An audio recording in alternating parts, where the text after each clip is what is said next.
Ser Podcast.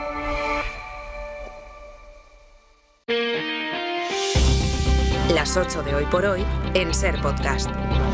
Hola, muy buenos días. La nueva versión, la que la Generalitat le hace llegar a la jueza, es que Mazón no estuvo, que no estaba en el CECOPI en el momento en el que se envió el SMS con la alerta por la Dana. Una alerta que llegó a las 8:11 de la tarde, cuando los pueblos estaban ya inundados. Fue el propio Mazón el que dijo en noviembre que él había llegado al CECOPI después de las 7. Yo me incorporé personalmente cuando ya se vio que venía esa revolución hidrológica a partir de las 7. Es que hasta las 7 menos cuarto la Confederación no avisó de esa crecida tan espectacular del río. Desgraciadamente aquí ya la cobertura era también muy mala, entraba y salía. Fue Mazón quien dijo, esto lo dijo en las Corts Valencianes, que llegó tan pronto como pudo. No fue fácil el viaje.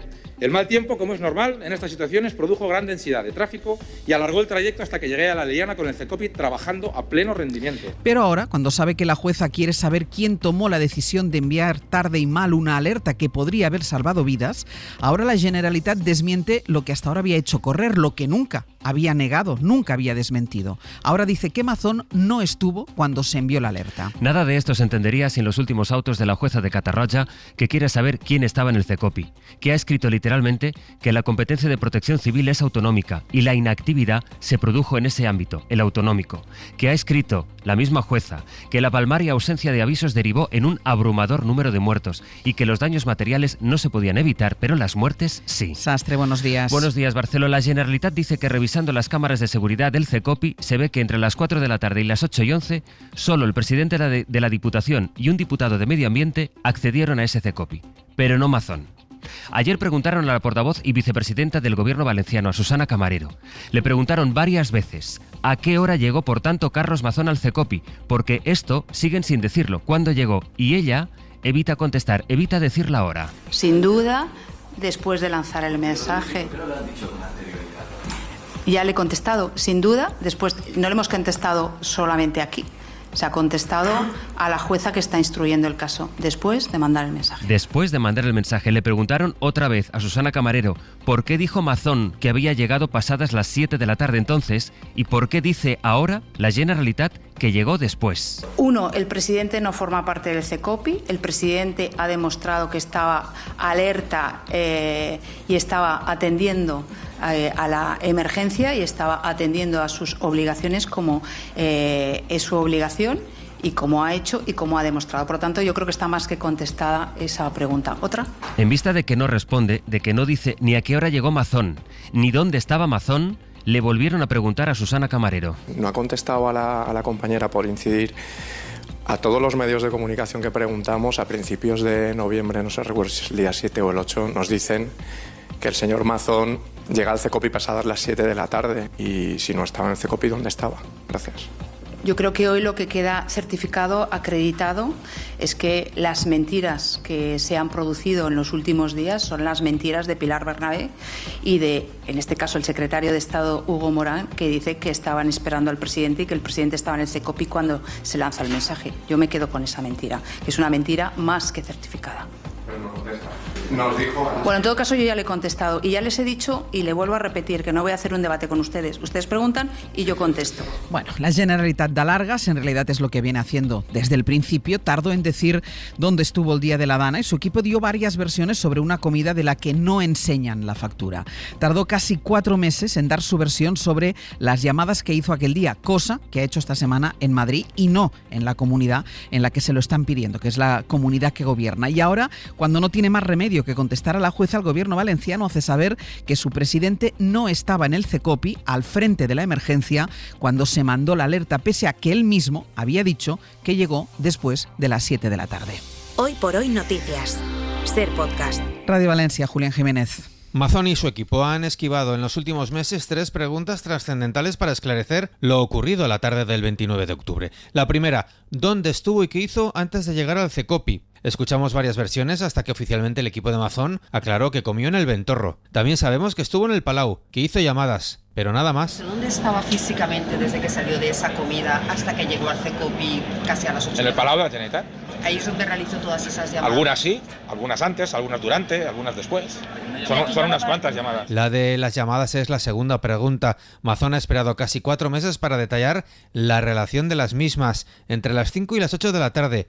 En todo este tiempo no ha querido proporcionar la lista ni a la oposición ni a los medios de comunicación. Y la tercera pregunta, ¿a qué hora llegó Mazón al CECOPI? En estos casi 4 meses, tanto Mazón como su equipo han venido defendiendo que el presidente se desplazó a ese lugar pasadas las 7 de la tarde. Ahora, Mazón y su equipo dilatan la hora de la llegada al CECOPI hasta situarla más allá de las 8 y 11 de la tarde y acusan al gobierno y a la delegada Pilar Bernabé de mentir por decir que vio a Mazón antes de enviarse la alerta. Vicepresidenta Susana Camarero. La delegada del Gobierno, que ha tenido la desfachatez de trasladarles a todos ustedes que vio al presidente Mazón antes de que se lanzara la alerta. Y es que el gobierno valenciano quiere, ante todo, desvincular a Mazón de esa decisión. En realidad lo que dijo la delegada del gobierno es que no vio a Mazón en el CECOPI hasta que se había enviado la alerta. Yo siempre he dicho lo mismo, lo bueno de decir siempre lo mismo es que luego nunca fallas, y es que yo hasta que no yo no vi al señor Mazón hasta que no mandaron el alerta, y vuelvo a repetir la misma frase.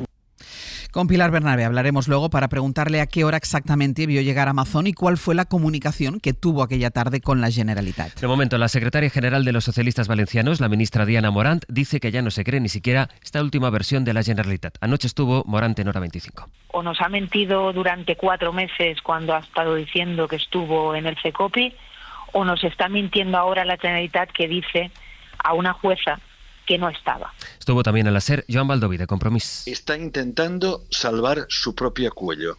Está intentando culpar a todo el mundo para no asumir la propia responsabilidad. Lo que sí sabemos es que el PP mantiene su respaldo a Mazón. Esta semana ha verbalizado Feijóo que el interés que tiene su partido está en seguir gobernando la comunidad. Esto lo dijo en Telecinco. Y creo que esto es lo importante. Lo demás lo van a juzgar los ciudadanos y el Partido Popular tomará la decisión más oportuna. ¿Por qué? Porque nos interesa volver a gobernar en Valencia.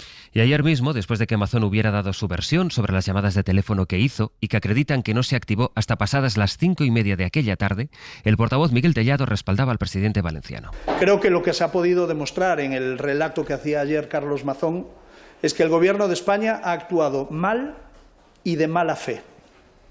Mal y de mala fe. Desde el cálculo político y el oportunismo.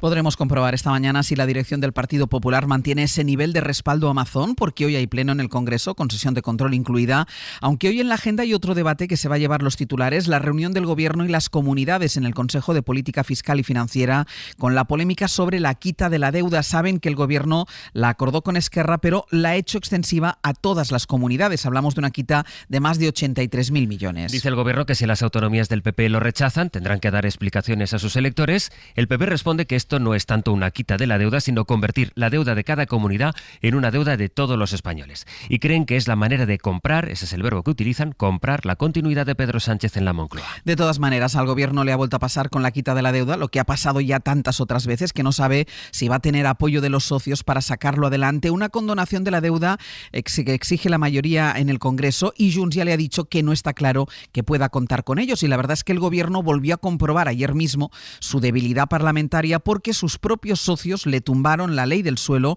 que los socialistas habían acordado con el PNV. Guillermo Lerma, buenos días.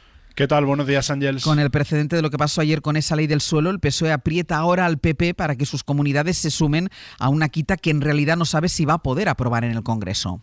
Sí, la negativa del PP a apoyar esa condonación aboca al Gobierno a otra negociación con Junts. Sus votos volverían a ser claves para aprobar esa ley, lo que complicaría el escenario de la quita de la deuda, porque además es una medida que ha capitalizado ya Esquerra, un partido con los que los de Puigdemont mantienen una pugna permanente en Cataluña. Junts ya avisa de que no aceptará un café para todos. L'experiència ens demostra que pot ser una nova aixecada de camisa. Que no Lo decía Mónica Salés, así que Hacienda presiona a los de Feijóo, a los que ya acusa de poner por delante sus intereses partidistas a los intereses de la mayoría de ciudadanos que se verían beneficiados por esa medida. María Jesús Montero dice que no se entendería que ningún territorio o partido se opusiese a esa condonación. Esta propuesta, estoy convencida, que va en línea también con lo que probablemente Cataluña y Junts tenían en el horizonte insisto, porque es muy importante la autonomía financiera de las comunidades autónomas, sobre todo aquellos que tienen mayor vocación de autogobierno y mayor vocación del ejercicio de sus propias competencias. Esto, lejos de perjudicar a alguna comunidad autónoma, a todas las beneficia. En el Ejecutivo están convencidos de que aunque ahora mismo el PP lo rechace, las comunidades lideradas por el partido de Feijóo acabarán pidiendo beneficiarse de esa condonación de la deuda. Seguimos, Guille, en el abierto hasta ahora. Hasta ahora. De momento esta es la posición de Feijóo. Por tanto, la deuda no se condona, la deuda se trasvasa de un lugar a otro lugar. La deuda que tienen ustedes como madrileños, ahora la tendrán ustedes también como españoles. Ayer, por cierto, en el Congreso hubo otra discrepancia entre los socios de gobierno, más allá de la ley del suelo. El Pleno admitió a trámite una proposición de Sumar que pedía otorgar la nacionalidad española a los nacidos en el Sáhara Occidental antes del 76. El PSOE es el único que votó en contra. El PP votó a favor y preguntó al PSOE, de hecho, por qué a los palestinos y a los ucranianos sí y a los saharauis no. Lo que hace el PP, mientras tanto, es elevar sus críticas al fiscal general del Estado después de que el juez que lo ha imputado en el Supremo haya reprochado a Álvaro García Ortiz que borrase su teléfono 2 veces el día en el que fue encausado. Dice el juez que esto es una evidencia de que el fiscal ha hecho desaparecer pruebas y aunque esto no tenga relevancia penal, añade, tampoco se debe ignorar que eso no tenga incidencia en la instrucción. El PP ataca con esto al fiscal, el gobierno lo defiende. Se confirma que el fiscal general del Estado destruyó pruebas al borrar mensajes en su teléfono móvil, mensajes que probablemente involucraban al gobierno de España en todo lo sucedido. O sea, obstrucción a la justicia. Se ha quedado una muy buena mañana para que el fiscal general del Estado, el señor Álvaro García Ortiz, presente su dimisión. Desde luego, además, hay que respetar un proceso de instrucción que todavía sigue abierto y la posición del Gobierno la conocen porque es clara y manifiesta desde el primer momento y no ha variado. Hoy por hoy noticias. Ser podcast.